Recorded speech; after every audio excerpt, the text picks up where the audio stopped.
जय हिंद दोस्तों, त्यागी trading tips में आपका स्वागत है। दोस्तों, इस वीडियो के अंदर हम बात करने वाले हैं 2-3 शेयर के बारे में। यहाँ पर बात होने वाली है, लेकिन उससे पहले एक शानदार न्यूज़ निकल कर आ रही है जिसके बारे में आपको जानकारी होनी चाहिए।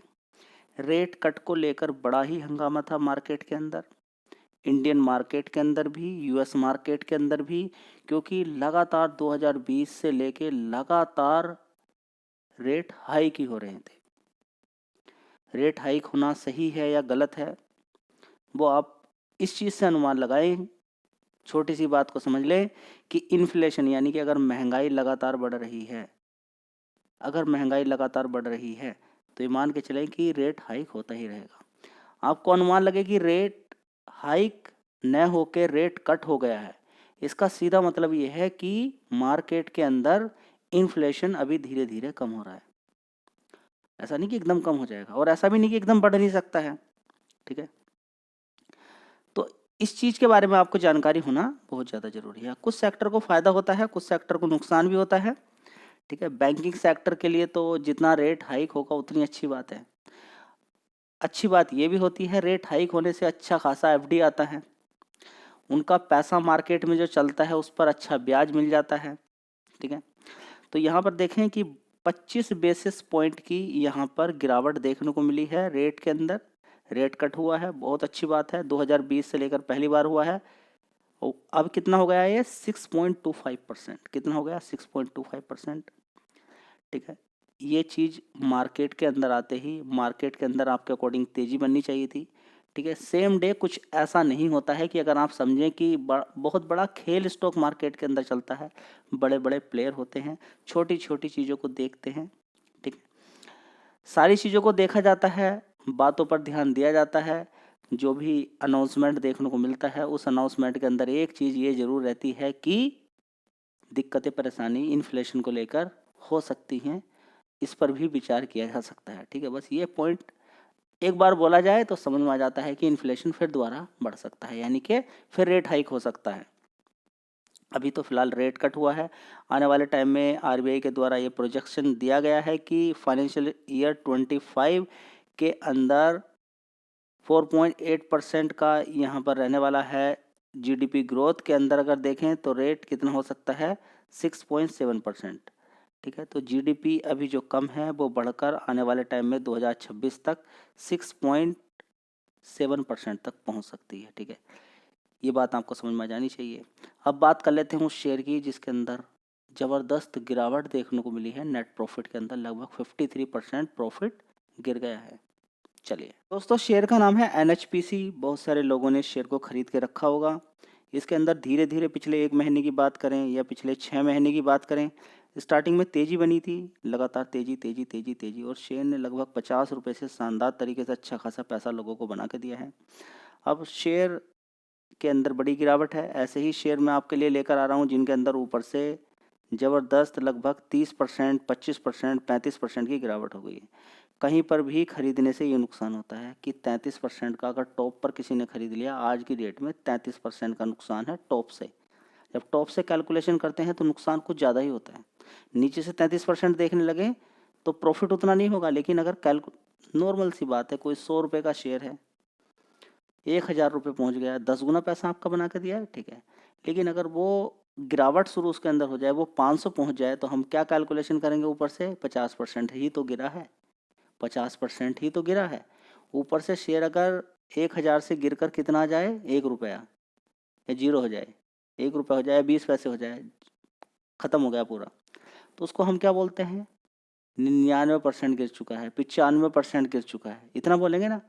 मतलब शेयर 100% से ज़्यादा गिर ही नहीं सकता है, लेकिन तेजी उसके अंदर 200%, 300%, 400% हो सकती है। तो इस चीज़ पर थोड़ा सा ध्यान आपको देना है। ये नहीं होना चाहिए कि हाँ 20% तो गिरा है, अभी 15% ही तो गिरा है। वो 15, 20, 30% बड़ा ही पैसा रहता है। ठीक है, चलिए देख लेते हैं इसके फंडामेंटल्स। तो दोस्तों, एनएचपीसी की अगर बात करते हैं तो देखिए, सबसे पहले कि 1 रुपया 40 पैसे का तो डिविडेंड दिया है कंपनी ने। ठीक है, ये भी 13 फरवरी शायद इस कंपनी की क्या है, रिकॉर्ड डेट है, उसके बारे में आपको मालूम होना चाहिए। और थोड़ी सी डिटेल देख लीजिएगा।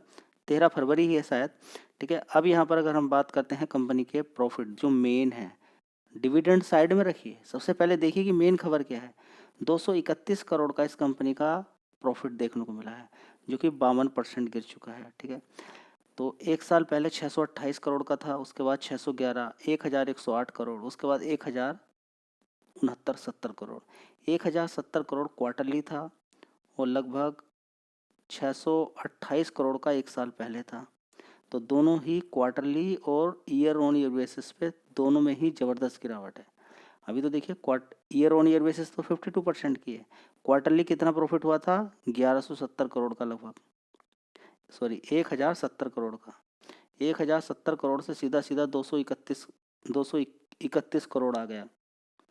तो देखिए, तो ये एक रिटेल निवेशक के लिए बड़ी दिक्कत वाली बात हो जाती है। तो इसलिए बोला जाता है कि किसी भी कंपनी के अंदर सारा पैसा बिल्कुल मत लगाइए। लेकिन बहुत सारे लोग हैं कि आंख बंद करके देखते नहीं हैं कि कितना पैसा लगाना है, लगाते रहते हैं, ठीक है। तो इसके बारे में आपको जानकारी होना चाहिए। दोस्तों, अगला शेयर है रेडिंगटन त्यागी टिप्स। आप तो डेली शेयर के बारे में बता रहे हैं, कोई रिकमेंडेशन है क्या? नहीं, कोई रिकमेंडेशन नहीं है, जस्ट इन्फॉर्मेशन मैं आपके साथ शेयर करता रहता हूँ कि कंपनी के अंदर अच्छा खासा पैसा बन रहा है, जो इंट्राडे में ही थोड़ा सा देखते हैं, ध्यान लगाते हैं और कैश में ख़रीदारी करते हैं, उनका पैसा भी बन जाता है। तो लो भी अगर देखेंगे 224 का है, ठीक है, और हाई मारा है 232 का, तो अच्छा पैसा बन जाता है इंट्राडे के अंदर ही। तो शेयर के अंदर वॉलेटिलिटी देखने को मिलती रहती है, शेयर तेज़ी दिखाएगा, फिर गिरेगा, गिरने के बाद फिर तेज़ी दिखाएगा, क्योंकि लगभग 58% की होल्डिंग है इसके अंदर FIs की। तो ये सारी चीज़ें इसके अंदर चलती रहती हैं, गिरावट तेज़ी, इस चीज़ पर आपकी नज़र होनी चाहिए। तो रेडिंगटन के बिजनेस की बात करें, सब कुछ ओके है। और बात करें मार्केट कैप की, तो 18,000 करोड़ का मार्केट कैप है।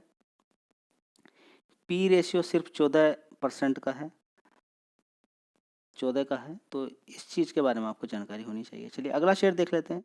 दोस्तों, अगला शेयर है सूर्य रोशनी। इस कंपनी ने कई बार पहले बोनस स्प्लिट वगैरह दिया है। मार्केट कैप छोटा कंपनी का है, 5,800 करोड़ का मार्केट कैप है। पी रेशियो देख लीजिए, यहाँ पर पी रेशियो है 18 का, और डिविडेंड यील्ड है 1% की। अभी देखें कंपनी के रिजल्ट्स आए हैं, अच्छी खासी तेज़ी आज देखने को मिल गई है, एक दिन के अंदर 6%। तो क्या कल भी यहाँ पर कंटिन्यू रहने वाली है, वो मार्केट बताएगा। चलिए मैं कंपनी के फंडामेंटल्स आपके साथ शेयर कर देता हूँ। तो दोस्तों देख लीजिए, यहाँ पर सूर्य रोशनी की अगर बात करते हैं तो एक साल पहले 1,938 करोड़ का रेवेन्यू था, 2,080 करोड़, 1,893 करोड़, उसके बाद 1,529 करोड़, और उसके बाद अभी देखेंगे दिसंबर क्वार्टर में 1,868 करोड़ का था, ठीक है। अब देख लेते हैं यहाँ पर ऑपरेटिंग प्रॉफिट 150 करोड़ का हुआ, जो पिछले क्वार्टर से ज़्यादा है, उससे पहले वाले क्वार्टर से कम है, उससे पहले वाले क्वार्टर से कम है, और एक साल पहले 155 करोड़ से कम है।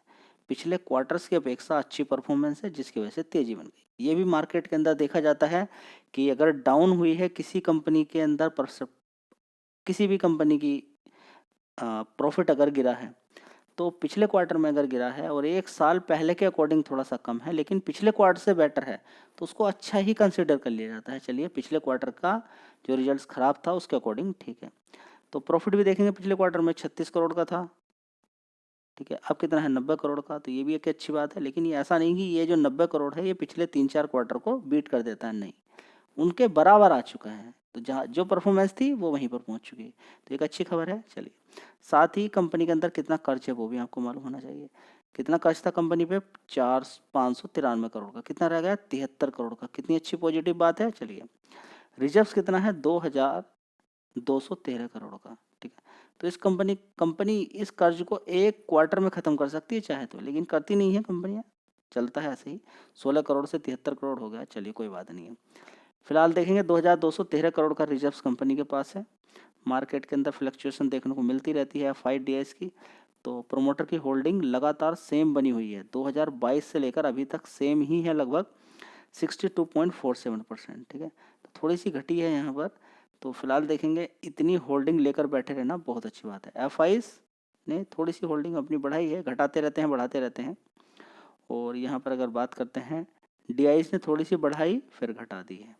ये चलता रहता है, मार्केट को गिराने बढ़ाने में इन सारी चीज़ों से थोड़ा सा असर देखने को मिलता है। तो यहाँ पे देख सकते हैं, इस शेयर को चाहो तो लॉन्ग टर्म के लिए आप विचार बना सकते हैं, इसके बारे में सोच सकते हैं। अगला शेयर है बजाज फिनसर्व लोगों को बड़ा परेशान किया है। 1 साल के अंदर देखेंगे बड़ी तेज़ी बनी, फिर गिरावट हो गई और गिरावट के बाद नीचे फिर तेज़ी धीरे धीरे ऊपर की तरफ जा रहा है। 1 महीने के अंदर आप देख सकते हैं अच्छी खासी तेज़ी है, 5 दिन के अंदर अच्छी खासी तेज़ी है और 1 दिन के अंदर आप यहाँ पर तेज़ी देख सकते हैं। तो धीरे धीरे करके ऊपर की तरफ शिफ्ट होता हुआ शेयर नज़र आ रहा है। जो बढ़िया कंपनी होती हैं बड़ा ही परेशान करती हैं, लेकिन जो ज़िद्दी टाइप लोग होते हैं खरीद के चुपचाप भूल जाते हैं, बैठ जाते हैं, उनका अच्छा पैसा लॉन्ग टर्म में बन जाता है। दोस्तों अगला शेयर होगा मिष्ठान फूड। तो सभी का यहाँ पर एक ही क्वेश्चन है कि इसके अंदर क्या होगा क्या नहीं होगा। देखिए अगर कंपनी आगे इम्प्रूवमेंट करती है, सेबी ने कोई एक्शन लिया है, उसके अकॉर्डिंग फिर कंपनी काम करती है तो आगे बचेगी, सही रहेगी, नहीं तो दिक्कत होती रहेगी। ठीक है, तो मिष्ठान फूड की अगर बात करते हैं तो 13 तारीख को इस कंपनी के Q3 के रिजल्ट्स आज आने वाले हैं, तो उस पर नज़र बना के रखेंगे कि किस तरह के रिजल्ट्स आते हैं। अगर कंपनी लॉस दिखाती है तो फिर सेबी की बात बिल्कुल सही निकलती है। कंपनी प्रॉफिट बहुत कम दिखाती है तो सेबी की बात बिल्कुल ठीक निकलती है। तो ये आने वाले 1-2 क्वार्टर ही डिसाइड कर देंगे कि ये नीचे की साइड में 6 रुपये से नीचे 60-70 पैसे, 1 रुपया 2 रुपये जाने वाला है, या यहाँ से फिर जम मार के 20 रुपये या फिर 15 रुपये जाने वाला है। ठीक है, तो कंपनी का सारा चीज़ें देखिए, बहुत सारी कंपनियों के अंदर दिक्कत परेशानी होती है, लेकिन उसके बाद अच्छी खासी फिर तेज़ी बन जाती है अगर वो उसके अकॉर्डिंग काम करते हैं तब। एग्जाम्पल के तौर पे मैं आपको दिखा देता हूँ कंपनी। चलिए दोस्तों, शेयर का नाम है मन्नापुरम फाइनेंस। इस शेयर की बात करें तो इसकी 4 सब्सिडरी कंपनी थी, जिनके अंदर आरबीआई का बहुत ज़्यादा रिस्ट्रिक्शंस लगा कि आप लोन नहीं बांट सकते हैं। ठीक है, तो लोन जो बांटा जाता था वो किस पे बांटा जाता था, हाई प्राइस पर। ठीक है, इंटरेस्ट रेट ज़्यादा लगाया जाता था। और भी कुछ दिक्कतें पाई गई, रिस्ट्रिक्शंस लगाया आरबीआई ने। उसके अकॉर्डिंग फिर रिस्ट्रिक्शंस लगाने का मतलब ये नहीं कि बैन कर दिया बिल्कुल ख़त्म, वो कंपनी अब चलेंगी नहीं। ठीक है, उसके बाद सारा काम ठीक हुआ, लोग माल बेच कर चले जाते हैं, डर जाते हैं कि अब तो ये ख़त्म हो जाएगी कंपनी। उसके बाद 150 रुपये से चलते चलते आज 209 रुपये आ चुका है शेयर। 5 दिन के अंदर देख लीजिए 6%, 1 महीने के अंदर देखिए 14%। तो इस तरीके से लगातार इसके अंदर अब तेज़ी बनती जा रही है। और इन लेवल से अगर देखने की कोशिश करते हैं जहाँ से गिरावट ज़बरदस्त हुई थी, उस वाले लेवल से अगर देख लेते हैं तो बड़े प्लेयर ने बड़े शानदार तरीके से 50% के रिटर्न अपने बना लिए हैं। और अभी देखते हैं कितना शेयर आगे भागता है, क्योंकि मार्केट कैप 17,000 करोड़ का मार्केट कैप है और पिछले 5 साल में इसके अंदर कोई खास तेज़ी नहीं बनी है। तो अब देखते हैं कि बड़ा प्लेयर इसका क्या हाल करता है, कितना ऊपर तक इसको लेकर चला जाता है। 5 साल में सिर्फ 25% के रिटर्न लोगों ने अभी बनाए हैं इसके अंदर। तो आगे देखते हैं कि कितना पैसा ये बना के आने वाले टाइम में दे देता है।